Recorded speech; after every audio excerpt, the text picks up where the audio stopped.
예, 오늘 성경 통독 3일째입니다. 창세기 24장에서 36장까지의 말씀 우리가 함께 보도록 하겠습니다. 오늘은 창세기 24장에서 36장까지 이 카톡에 보내지는 말씀 파일, 그 읽기 파일 통해서 여러분이 읽으셔야 될 날입니다.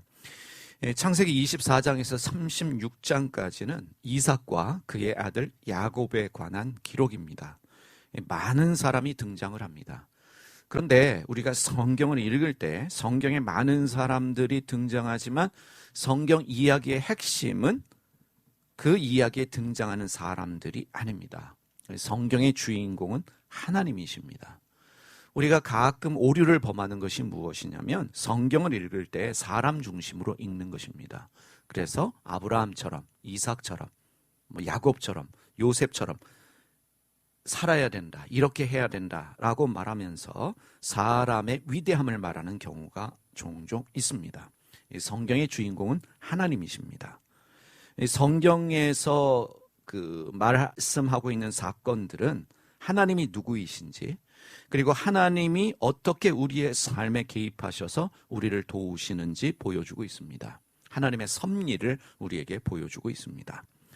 그래서 성경을 읽고 묵상하면서 우리는 인간의 열심이 아닌 하나님의 열심을 볼 수 있어야 합니다. 하나님의 일하심을 볼 수 있는 안목이 우리에게 필요합니다. 자, 창세기 24장은요 67절까지 되어져 있는 긴 말씀입니다.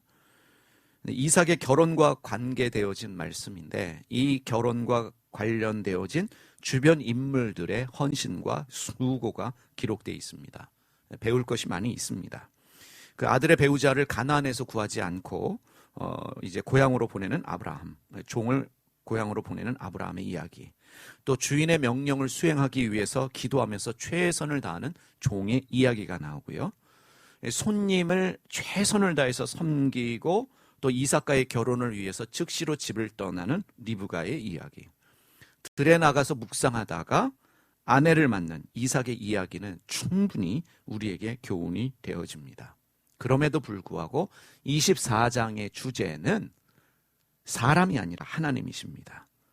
우리의 길을 예비하시는 하나님, 우리의 길을 평탄케 하시는 하나님이십니다. 그래서 24장을 읽으면서 아브라함, 그리고 종, 그리고 리브가, 이삭의 탁월함이 아니라 우리를 위해 일하시는 하나님이 보여야 합니다. 우리의 길을 예비하시는 하나님, 우리의 길을 평탄케 하시는 하나님이 보여져야 합니다. 아브라함이 이삭의 신부감을 가나안에서 구하지 않기로 합니다. 그런데 이 결정에 대하여 헌신하는 종이 있습니다. 이 일을 충성스럽게 감당하는 종이 있어요. 하나님이 예비하신 사람이죠. 이삭의 배우자가 예비되어져 있었습니다. 이게 리브가입니다. 하나님이 예비하고 계셨습니다. 하나님은 예비하고 계십니다. 하나님의 때에 만나게 하십니다. 가나안으로 가는 여정 가운데 하나님은 모든 길을 평탄케 하셨어요. 그래서 24장을 읽어보면 하나님이 모든 길을 순탄하게 여십니다. 우리의 노력과 열심으로 가는 길이 평탄하게 되는 것이 아니라 하나님이 주시는 은혜가 바로 순조롭고 평탄한 길입니다. 근데 여기서 아주 중요하게 우리가 이해하고 넘어가야 될 게 있습니다. 24장을 읽으면 하나님이 모든 길을 평탄하게 하십니다. 순조롭게 하십니다. 그러나 모든 경우가 다 그런 것은 아닙니다. 24장을 읽으면서 아브라함이 이삭의 결혼을 위해서 종을 하란으로 보내는데 그 길이 평탄했습니다. 순조로웠습니다. 그래서 모든 경우가 다 그렇다는 것은 아닙니다. 하나님이 때로는 평탄한 길을 예비하실 수도 있지만 그렇지 않을 수도 있다는 것입니다. 필요하기 때문에 평탄한 길을 주실 수도 있지만 많은 경우에는 힘든 길, 어려운 길을 허락하십니다. 이삭의 삶은 평탄했습니다. 반면에 그의 아들 야곱은 산전수전 다 겪었습니다. 요셉도 마찬가지입니다. 자, 믿음이 좋기 때문에, 기도를 많이 했기 때문에 평탄하고, 믿음이 문제가 있고 기도를 안 했기 때문에 고난을 겪는 것이 아닙니다. 그렇게 이해하신다면 그렇게 말한다면 사람 중심입니다. 하나님의 섭리는 이해할 수 없습니다. 우리가 이해할 수 없는 하나님의 섭리 가운데 하나님이 각자에게 맞는 길을 허락하십니다.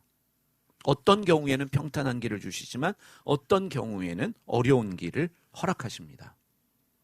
어떤 경우에는 하나님이 평안한 삶을 허락하시지만 어떤 경우에는 산전수전 다 허락하신다는 것입니다.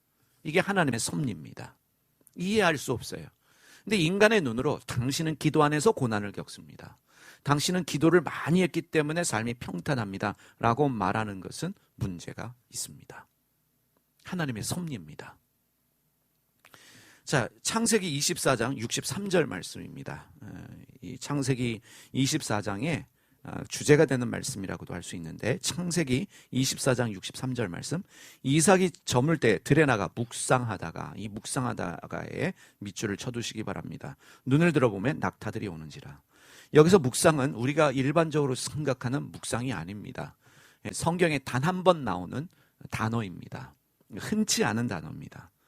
히브리어로 수아크라고 얘기를 합니다.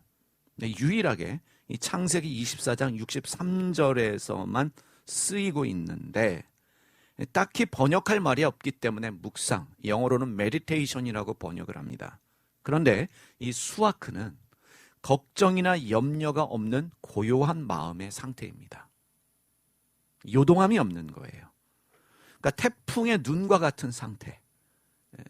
태풍이 강력하지만 그 중심 눈은 고요함이 있는 것처럼 어떠한 상황에서도 요동하지 않고 정중동할 수 있는 마음의 상태가 바로 수아크입니다. 근데 이삭에게는 이러한 마음의 상태가 실체화되어 있었습니다. 이 수아크, 어떤 상황에서도 요동하지 않습니다. 서두르는 것도 없고 조급한 것도 없고 불안하고 두려운 것도 없습니다. 그러나 이 수아크의 심령은 내가 만들 수 없습니다. 하나님이 주시는 은혜의 선물입니다. 그래서 우리가 주님 앞에 기도할 때 은혜를 구할 수 있습니다. 하나님, 저에게 수아크의 심령을 허락하여 주시옵소서. 요동하지 않는, 늘 고요함으로 머물 수 있는, 어떠한 상황에서도 하나님께 정중동할 수 있는 수아크의 심령을 허락하여 주시옵소서. 우리가 기도 제목을 취할 수 있습니다. 하나님이 이삭에게는 이 수아크의 심령을 주셨습니다. 이삭이 만들어낸 것이 아니라 하나님이 주셨다는 거예요. 하나님이 이삭에게 주신 은혜의 선물이 수아크, 고요한 심령입니다. 자, 이것을 이해하고 25장으로 넘어가겠습니다. 25장 21절 말씀 보겠습니다. 25장 21절. 이삭이 결혼을 했죠. 이삭이 그의 아내가 리브가입니다. 임신하지 못함으로 그를 위하여 여호와께 간구하매 여호와께서 그의 간구를 들으셨으므로 그의 아내 리브가가 임신하였더니. 이삭이 40살에 결혼을 했습니다.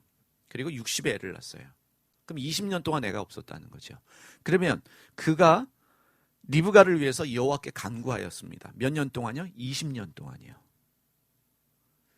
애를 못 낳는 20년 동안 이삭은 요동함이 없었습니다. 기도의 자리를 지켰어요. 이게 수아크의 심령을 가진 사람의 태도입니다. 기도의 자리만 지켜요. 왜 당신은 아이를 못 낳지? 누구 문제일까? 원망하고 따져 묻는 것도 아니라 성경의 딱 한 구절, 20년을 한 절로 끝냅니다. 그의 아내가 임신하지 못하므로 이 수아크의 심령을 가지고 있었던 이삭은 리브가를 위해서 여호와께 간구하며 몇 년 동안이요? 20년 동안이요. 근데 하나님이 결국은 그의 간구를 들으셔서 그의 아내 리브가가 임신하였더니. 하나님 몇 년 만에 응답하셨어요? 20년 만에요. 그러니까 기도 응답이라는 것은 오늘 될 수 있지만 내년에 될 수도 있고 20년 뒤에 될 수도 있습니다. 그는 내 기도가 부족하기 때문에, 내 기도가 충분하기 때문에 하나님이 응답 안 하신다, 하신다라고 하는 차원이 아닙니다. 하나님의 섭리라고 하는 것은 하나님이 때를 하시기 때문에 하나님의 때에 하나님이 하나님의 방법으로 응답하십니다. 그러니까 우리가 자꾸만 이 신앙을 종교적으로 이해하면 네 기도가 부족해, 네 분량이 안 됐어, 너는 이런저런 문제가 있기 때문에 하나님이 응답하셔 사람 중심으로 갑니다. 은혜는 그런 차원이 아닙니다. 우리가 은혜라고 말할 때 내가 부족하지만 하나님이 응답하시는 거예요. 여러분, 아무 말 없이 20년 기도했어요. 하나님이 20년 만에 응답하셨습니다. 이삭이 부족해서요? 이삭이 문제가 많아서요? 이삭의 기도가 부족해서요? 아닙니다. 이해할 수 없는 하나님의 신비입니다. 수아크의 이삭은 요동하지 않고 흔들리지 않고 20년 동안 하나님께 기도했다는 사실입니다. 그래서 여기서 신비를 발견하지요.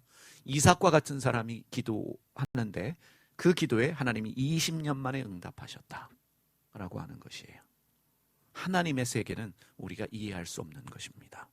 하나님의 신비 가운데 우리를 맡겨드리는 것이 신앙이라는 것을 기억하시길 바랍니다. 자, 26장으로 가겠습니다. 26장에 가면 19절에서 22절의 말씀입니다. 이삭의 종들이 골짜기를 파서 샘 근원을 얻었더니 그랄 목자들이 이삭의 목자와 다투어 이르되 이 물은 우리의 것이라 하매 이삭이 그 다툼으로 말미암아 그 운물 이름을 에색이라 하였으며 또 다른 운물을 봤더니 그들이 또 다툼으로 그 이름을 신나라 하였으며 이삭이 거기서 옮겨 다른 운물을 봤더니 그들이 다투지 아니하였으므로 그 이름을 르호봇이라 하여 이르되 이제는 여호와께서 우리를 위하여 넓게 하셨으니 이 땅에서 우리가 번성하리로다 하였더라. 운물 때문에 분쟁이 일어납니다. 이삭의 종들이 골짜기를 파서 운물을 팠어요. 근데 그랄 목자들이 이건 우리 거다 하면서 이삭의 목자와 다툽니다. 그럼 일반적으로 내가 수고해서 물을 찾아냈으면 분쟁하고 싸워서 이겨야 되는데 이삭은 싸우지를 않아요.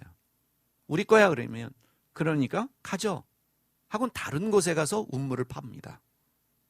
다른 곳에 가서 운물을 팠더니 또 다투는 거예요. 또 와가지고 이거 우리 거야 그러니까 화나는 일이잖아요. 내가 수고해서 팠는데 자기 거래요. 근데 이삭은 그래 가져 하고는 또 다른 곳에 가서 운물을 팝니다. 이게 수아크의 심령을 가진 사람의 상태입니다. 요동하지 않아요. 어떤 상황에서도 마음이 요동하지 않고 흔들리지 않습니다. 왜냐하면 하나님이 주신 믿음이 있기 때문에 그래요. 그러니까 수아크의 심령의 가장 중요한 것은 무엇이냐면 믿음입니다. 하나님에 대한 절대적인 믿음을 하나님이 이삭에게 주셨어요. 그래서 말이 별로 없어요. 싸우는 일도 없습니다. 아내가 임신을 못하면 그냥 그 자리에서 20년 동안 기도만 하고 있는 거예요. 어찌 보면 답답한 사람이지요. 어찌 보면 한심한 사람이에요. 세상이 볼 때는 싸울 줄도 모르고 욕심도 없고 정말 순진한 사람인데 바로 이러한 사람의 심령이 수아크의 심령이라는 거예요. 예수님 닮은 마음입니다. 하나님이 주시는 마음이에요. 우리가 소원하며 추구해야 될 신앙의 삶입니다. 우리가 하나님에 대한 절대적인 믿음 있다면 불평한 일도 없고 원망할 일도 없고 이건 왜 이렇지 저건 왜 저렇지 라고 따져 물을 필요도 없습니다. 하나님이 또 다른 거 주시려고 그러시는구나. 결국은 다른 곳에 가서 운물을 봤더니 더 이상 다투는 일이 없었습니다. 그리고 고백합니다. 이제는 여호와께서 우리를 위하여 넓게 하셨으니 이 땅에서 우리가 번성하리로다. 이래도 감사, 저래도 감사. 이게 수아크의 심령이에요. 이런 수아크의 심령을 우리 모두에게 주시기를 소원합시다. 그래서 이삭은 성경의 기록이 별로 없어요. 이게 답니다. 사건 사고가 별로 없어요. 그러면 여기쯤에서 또 우리는 얘기할 수 있습니다. 이삭과 같이 살아야 돼. 이삭을 본받자. 이삭은 기도를 많이 했어. 이삭은 헌신했어.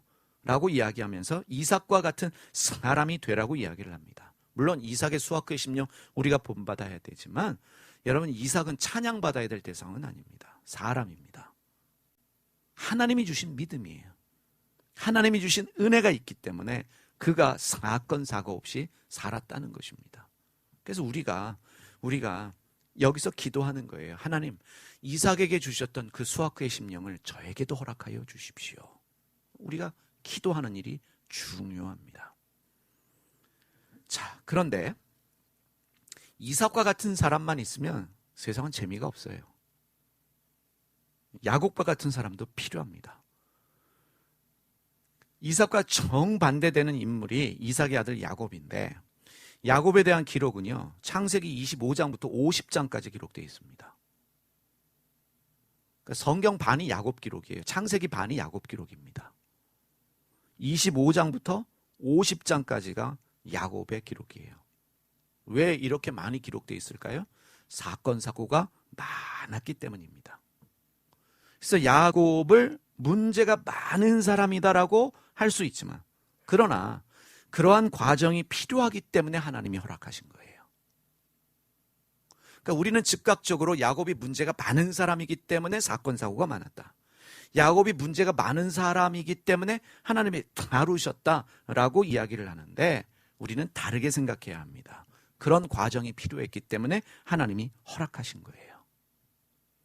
하나님의 뜻과 섭리는 우리가 다 알 수 없습니다.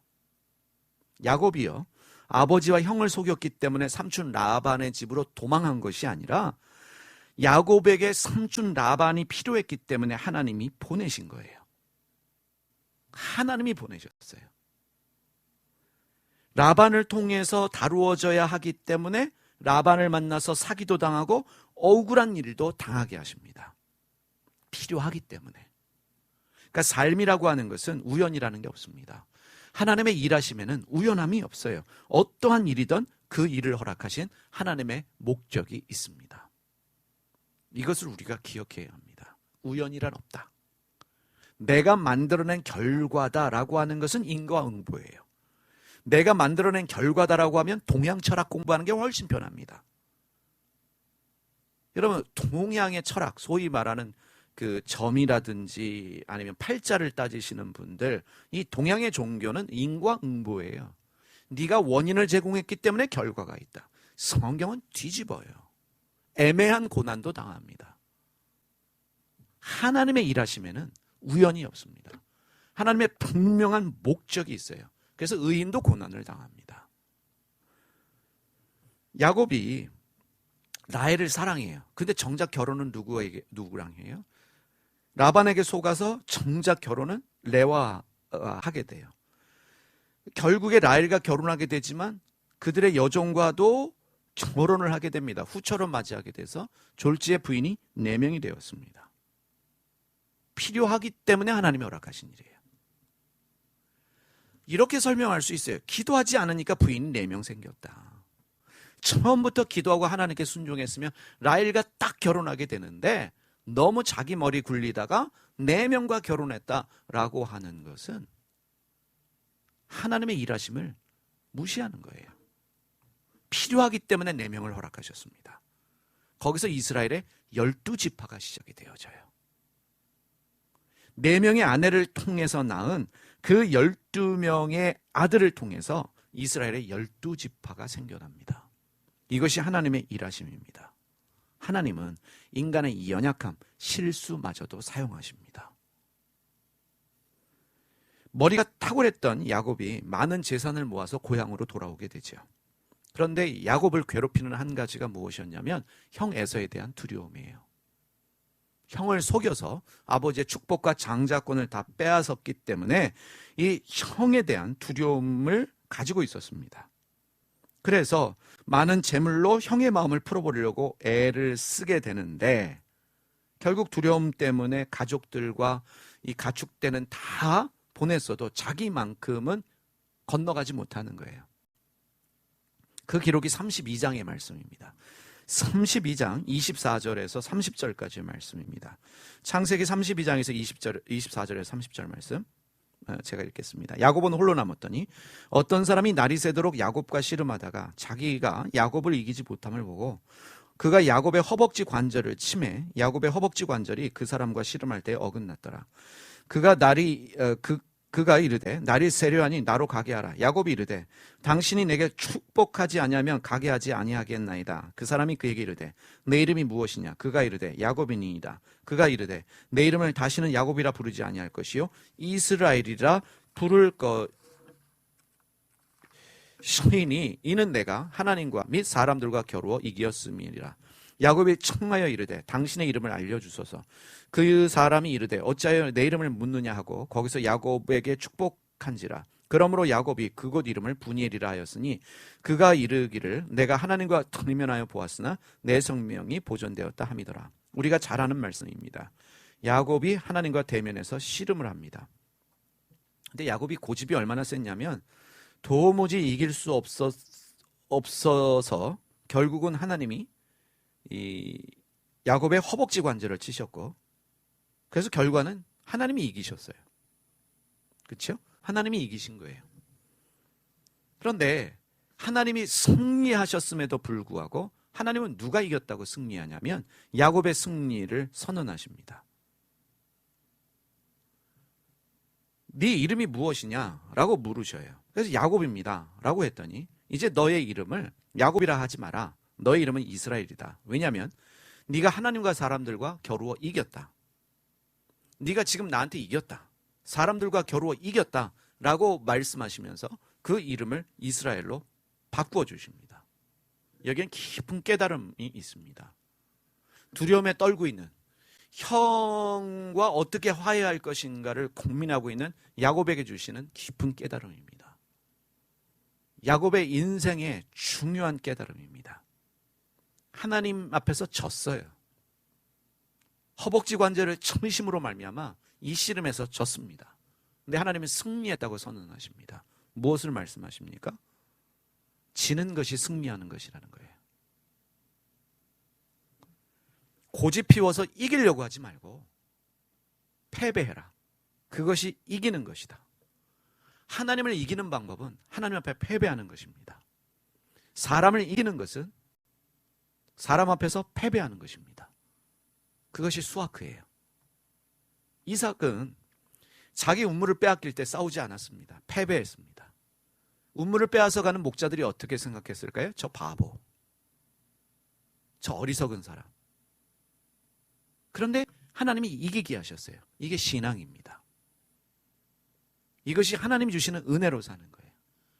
그러니까 지금까지는 형과 싸워 이기려고 했는데 이제 허리도 굽히고 고개도 숙이고 철저히 낮아져서 형 앞에서 패배자가 되라.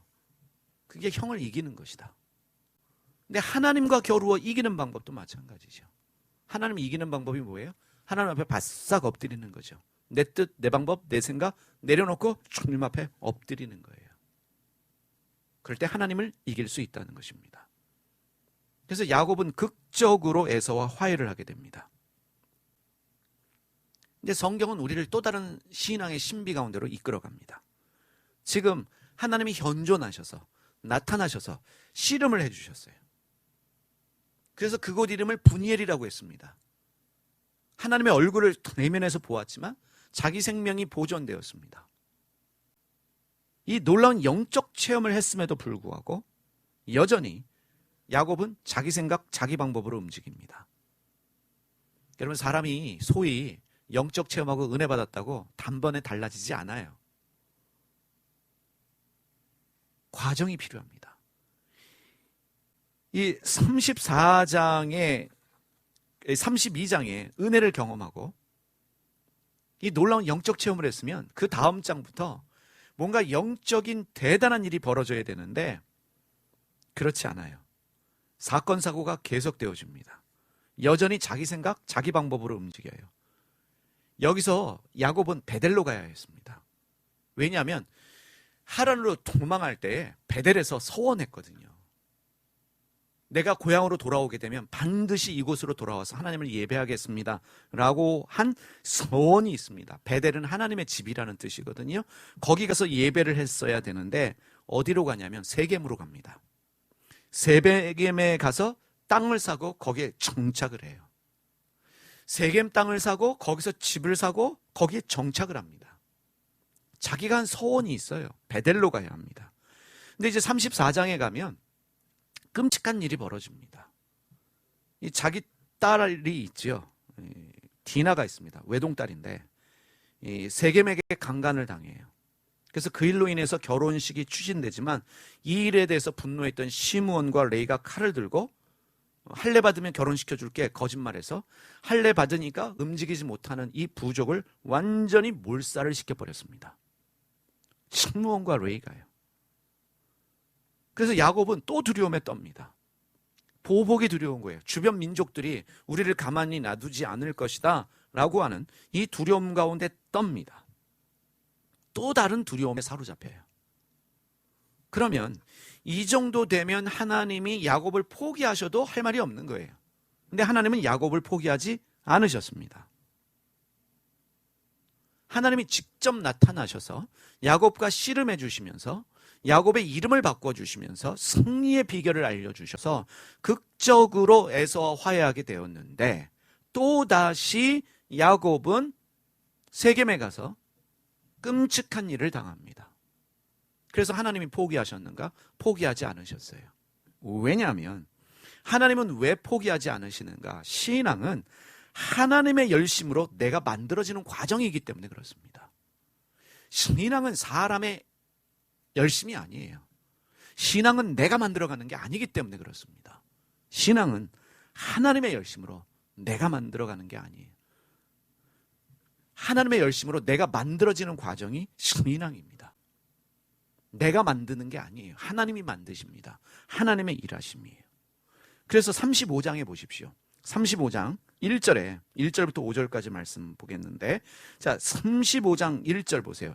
하나님이 야곱에게 이르시되, 여기다 밑줄을 치십시오. 이 부분이 중요한 이유가 뭐냐면 하나님이 여전히 야곱의 삶에 개입하고 계십니다. 소원을 지키지 않음으로 말미암아 또 다른 끔찍한 일을 당한 야곱의 삶에 하나님이 개입하셨어요.